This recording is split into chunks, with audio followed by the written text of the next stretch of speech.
Scratch one flat top. Was Midway 1976 just another war movie? Not even close. It wasn't a simple reenactment. It was a collision of real military hardware, experimental filmmaking, unpredictable weather, and behind-the-scenes tension that pushed the production to its limits. This movie didn't just recreate history, it relived it. Today, we're revealing 20 weird facts about Midway. The secrets buried beneath the smoke, noise, and spectacle. And stick around, the bonus fact is something even die-hard collectors never saw coming. Let's dive in. Fact number 1. The movie is built out of real combat footage that nearly broke the editors. Midway isn't stitched together from ordinary footage. It's constructed from miles of actual World War II combat film that was never meant to be used in a Hollywood narrative. The editors don't just cut scenes. They excavate them from raw, chaotic wartime reels where explosions blur frames and smoke swallows half the image. What audiences didn't know was how brutal the process becomes. Editors run projectors until they overheat. Some reels arrive mislabeled. Others are so deteriorated that strips crumble in the splicer's hands. Not convenience. Desperation. The film needs these shots to feel authentic, even though matching them to newly filmed scenes becomes a constant battle. The final result works, but it leaves the post-production team exhausted and amazed it came together at all. Fact number 2. The sound engineers use real military recordings that shake the mixing stage. It wasn't simple sound design. It was sonic archaeology. Universal's sound team digs up authentic recordings of carrier launches, deck alarms, dive bomber engines, and anti-aircraft batteries. Some tapes come from Navy archives. Others come from personal collections belonging to veterans. But there's a problem. These recordings are too real. When the engineers run them through the mid-70s mixing consoles, the low-frequency rumble literally rattles the walls. Crew members describe the mixing stage vibrating every time a torpedo plane dives. Not polished Hollywood effects. Raw battlefield noise. The realism helps Midway stand out, but it also forces the team to rebuild parts of the soundstage because repeated vibrations loosened panels and light fixtures. Fact number 3. The extras line is filled with real Navy personnel who make the actors nervous. Most war films hire civilian extras. Midway hires active and retired U.S. Navy personnel, many of whom served on carriers or fought in the Pacific. When they march, actors stop talking. When they stand in formation, the air feels heavier. When they correct posture or terminology, everyone listens. The cast quickly realizes they're reenacting history in front of people who lived it, not background performers. Silent witnesses. Some of them tear up watching the recreated briefings. Others quietly share memories between takes. Their presence anchors the whole film in lived reality, adding pressure the actors don't expect, but never forget. Fact number 4. Charlton Heston nearly walks off because of script changes. Working with Charlton Heston isn't simple. He's disciplined, he's intense, and he hates last-minute rewrites. During Midway, the studio orders new script pages, while shooting is already underway pages that shift the emotional arc of Heston's character. He objects immediately. He argues with producers. At one point, he tells a crew member that constant changes fracture the spine of a character. Not creative flexibility, creative frustration. He doesn't quit, but the tension lingers, and the crew becomes careful about handing him anything fresh. Ironically, those rewrites later become crucial elements of the final cut. Fact number 5. Henry Fonda films through intense fatigue but never shows it on camera. By the mid-70s, Henry Fonda is already dealing with serious health challenges. Long shooting days wear him down. Rest periods stretch longer than scheduled, but when the cameras roll, he snaps into character instantly, professional to the core. What audiences didn't know is that some scenes are scheduled around his energy. Lighting setups pause. Crew members whisper instead of shout. The atmosphere becomes protective, almost reverent. Not weakness, determination. Fonda's performance ends up steady, dignified, and commanding, a testament to the old-school discipline that defines his career. Fact number 6. The production uses real WWII aircraft that constantly break down. The film wants authenticity, so instead of replicas, they use actual restored aircraft, many over 30 years old. These planes are beautiful. They're also unpredictable. Engines cough, hydraulics fail, panels rattle loose mid-take. One plane leaks oil so badly that the crew lays cardboard along the runway just to contain it. Not props. Survivors. Pilots fly with caution, knowing each take strains machinery built for a different era. When the aircraft finally perform perfectly during a crucial wide shot, the crew cheers louder than the actors. Fact number 7. The miniature explosions are so powerful. They scorch the set. For close-up attack shots, The effects team builds intricate miniature destroyers and carriers, then blows them up with controlled charges that are anything but small. The heat is intense. The smoke is thick. After the first test, the fire marshal warns them about over-enthusiastic detonation. Not toy boats. Miniature battlegrounds. The realism pays off. One explosion shot impresses Universal executives so much that they screen it twice just to admire the craftsmanship. Fact number 8. Major scene spacing decisions are forced by limitations of the combat footage. Every filmmaker wants creative freedom. Midway has none, because the combat footage dictates what can be shown. If the real footage shows a dive bomber banking left, the script must follow that action. If a ship appears from a different angle, the editors reshape dialogue to match it, not artistic choice. Technical obedience. This strange constraint forces the writers to think like historians and puzzle solvers simultaneously, creating scenes that fit the wartime reels like pieces in a historical mosaic. Fact number 9. The movie shoots. During one of the worst Hawaii rain seasons in years, weather becomes the film's invisible enemy. The Hawaii locations are supposed to offer steady sunshine, but during the shoot, the islands experience unusually heavy rain. Entire call sheets collapse. Makeup melts. Camera lenses fog instantly. Crew members mop standing water out of hangars. Not tropical paradise. Unpredictable battleground. Ironically, the stormy skies occasionally produce the perfect, gloomy backdrop for pre-battle tension scenes. Adding atmosphere no lighting rig could replicate. Fact number 10. The studio fears the movie is too technical, forcing new explanations. Halfway through production, Universal executives panic. They watch early dailies and worry that general audiences won't understand military terminology. They request new exposition scenes, more narration, more dialogue explaining strategy. Director Jack Smite resists. He wants realism, not spoon-feeding. The compromise is a mix of strategic dialogue and visual aids. And speaking of compromise, go ahead and like and subscribe, because the deeper we go, the wilder the behind-the-scenes stories get. And you don't want to miss what's next. Fact number 11. The Doolittle raid scenes push makeup and wardrobe to chaos. The Doolittle raid sequences look crisp and controlled on screen, but behind the camera, they create one of the production's biggest logistical meltdowns.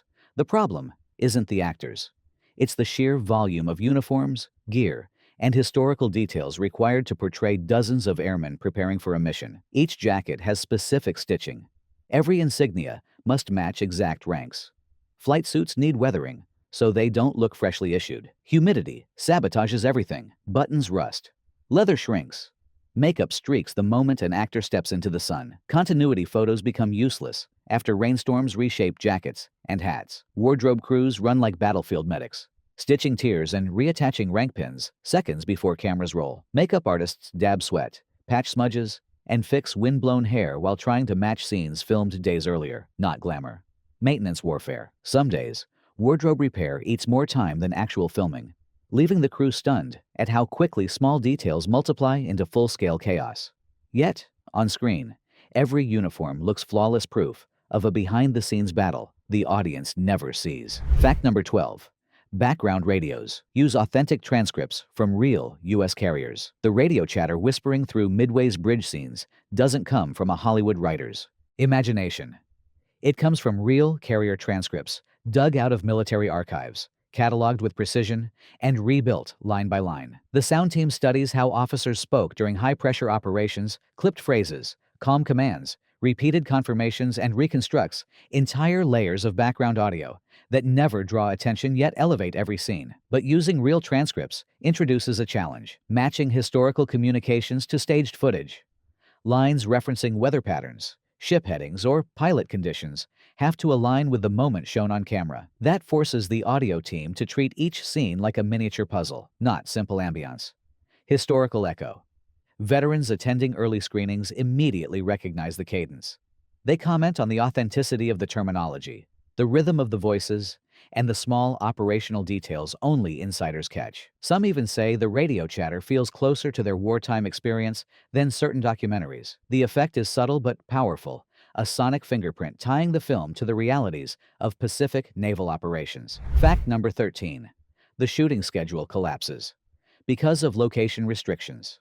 Filming at real naval facilities gives Midway authenticity, but it also turns the schedule into a ticking clock that never stops. Several bases offer limited access windows, sometimes only 2 hours at a time, and the crew must move with almost military precision. If lighting takes too long to set, the window closes. If a scene requires a plane taxiing twice, and the second take overruns, the Navy shuts down the strip immediately. The director calls the schedule a puzzle under pressure, and the cast feels it. Actors rehearse lines in tight corners. Equipment teams pre-build rigs so they can be deployed in seconds. Background extras wait in full gear for hours, hoping conditions will align long enough to capture the shot. Not cooperative flexibility, regulated precision. When a single missed cue costs them an entire day's access, morale cracks. But the team pushes through. Ironically, those restrictions shape the film's rhythm. Lean, efficient, focused. The crew ends up absorbing the discipline of the environment they're portraying, turning logistical stress into creative fuel. Fact number 14. Toshiro Mifune insists on cultural accuracy and rewrites his own dialogue. Toshiro Mifune arrives on set with a deep respect for Admiral Yamamoto and a firm belief that historical figures deserve precision. When he receives the script, he instantly notices several lines that don't reflect Japanese naval communication style. He requests meetings with the writers and director, not to criticize, but to protect cultural authenticity. Mifune explains tone differences, corrects phrasing, and adjusts formalities to match the era. He even suggests changes in posture and movement during briefings to reflect Japanese command etiquette. His adjustments aren't dramatic. They're subtle, grounded, and historically sourced, not actor rebellion. Cultural stewardship. What audiences didn't know is that some of his most memorable lines come directly from these revisions. The crew watches him deliver each phrase with the quiet authority that defined Yamamoto, giving the Japanese scenes nuance rarely seen in American war films of the time. Even veterans in Japan later commend his portrayal for its dignity. Mifune doesn't just act the role, he restores it, ensuring the film reflects both sides of the conflict accurately. Fact number 15. One key scene requires over 30 takes because of an uncooperative catapult carriage. Filming the deck-level launch sequence becomes an unexpected endurance test. A mechanical catapult carriage, a vital piece of set machinery built to simulate aircraft launches, refuses to cooperate. At first, it stalls between takes. Then, it fails to retract. Then, it snaps back too quickly, forcing safety teams to step in. Every malfunction resets the entire setup. Props are rearranged. Makeup teams retouch faces. Wardrobe crews fix windblown caps. Camera operators reset dolly tracks. The repetition wears on everyone. The assistant director finally jokes that the machinery woke up in a bad mood, a line that spreads across the set. Not a simple technical hiccup, a mechanical standoff. By the 20th take, actors brace themselves every time the AD calls action. When the carriage finally behaves, and the team captures the perfect shot, the entire crew breaks into spontaneous applause. It feels like a victory over an unpredictable opponent. What becomes a few seconds of polished footage on screen represents hours of patience, sweat, and mechanical stubbornness behind the scenes. Fact number 16. Universal initially wants a more heroic ending, but the director refuses. Universal hopes Midway will deliver a powerful patriotic punch, so they push for a classic Hollywood ending: bright music, slow-motion shots, big emotional release. But director Jack Smite knows the actual history isn't neat or triumphant. Midway was a turning point, yes, but it was also costly, grim, and filled with uncertainty. He believes the film must end on reflection, not spectacle. He argues that sugarcoating the battle dishonors the people who lived it. He pushes back in meetings, explaining that the audience should leave thoughtful, not exhilarated. Not triumphalism, respectful realism. Eventually, the studio relents. The ending remains understated quiet visuals, measured performances, and a tone that mirrors the complex nature of the conflict. Smite's refusal preserves the film's identity and sets it apart from other war movies of the era. It becomes a closing note that lingers, reminding viewers that victory often comes with weight, sacrifice, and consequences rarely shown on screen. Fact number 17. An entire subplot is removed weeks before release. Early cuts of Midway contain a substantial subplot, following minor officers on both the American and Japanese sides. These scenes explore personal stakes, tactical disagreements, and the emotional weight on lower-ranking personnel. Test audiences appreciate the performances, but feel overwhelmed by the narrative density. Universal executives worry the pacing becomes tangled. With the release date approaching, The studio orders major trims. Editors spend long nights dismantling the subplot piece by piece. Actors who filmed emotional moments later discover their screen time drastically reduced. Some don't realize the extent of the cuts until the premiere. Not personal insult. Narrative survival. Interestingly, these removed scenes thought lost resurface years later in extended television edits. Fans are shocked to find characters and story beats they never knew existed. The subplot, while cut for pacing, adds a deeper layer to the film's history, hinting at the far more complex narrative originally envisioned. Fact number 18. The film's color timing is redone twice because of the archive footage. Combining crisp 1970s footage with grainy 1940s combat reels turns color timing into one of the film's hardest technical battles. Archive footage varies wildly. Some reels are faded, others tinted by age, others washed out from salt exposure or storage conditions. Color timers spend long nights adjusting saturation, lighting curves, gamma levels, and contrast to bring shots closer together. But just when they think they've solved the problem, new dailies arrive with different tones, forcing them to start over. Certain frames flicker with inconsistent grain. Skin tones shift unpredictably. Explosions appear too bright in one shot and too dull in the next. Not smooth blending, a battle of hues. Eventually, the team embraces the imperfections. They preserve much of the archival texture, allowing the film to maintain a documentary-like quality. This choice ends up strengthening Midway's character. Instead of a polished fantasy, it becomes a gritty mosaic where history and cinema merge. Fact number 19. The movie accidentally sparks a surge in WWII aviation restoration. When Midway releases, the production team expects box office attention, not a wave of real-world aviation enthusiasm. Museums soon report increased attendance. Restoration groups notice new volunteers signing up. Collectors begin hunting for wartime flight gear. Not nostalgia tourism, renewed cultural curiosity. The film reignites interest in classic aircraft at a time when many WWII planes face decay or storage in forgotten hangars. Several restoration societies credit Midway with inspiring a younger generation to preserve aviation history. Some even acquire new funding after local fans argue the film shows how mechanically impressive and historically important these aircraft truly are. Hollywood accidentally boosts historical preservation, something no one predicted. The movie becomes more than a depiction of a battle. It becomes a catalyst for keeping vintage aviation alive. Fact number 20. The premiere draws actual veterans who react emotionally to the accuracy. At the first screenings of Midway, the audience includes hundreds of Pacific Veterans men who lived through the events depicted. The theater atmosphere shifts the moment the film begins. Some veterans sit forward in silence. Others grip their armrests when they hear the familiar pitch of carrier alarms. When the radio chatter plays, a few nod quietly, recognizing phrasing they haven't heard in decades. After the lights come up, cast members and crew approach the veterans, unsure how they'll react. The response is emotional. Several veterans say, "You got the feeling right." Others comment on the accuracy of the bridge scenes, the tone of the briefings, the tension of the dive bomber sequences. Not entertainment. Recognition. For the filmmakers, those words matter more than box office numbers. The premiere becomes a moment of connection between history and cinema. A reminder that this battle, recreated through sets and cameras, was lived first by real people. Midway 1976 isn't just a war film. It's a mosaic of ingenuity, tension, accidents, and determination.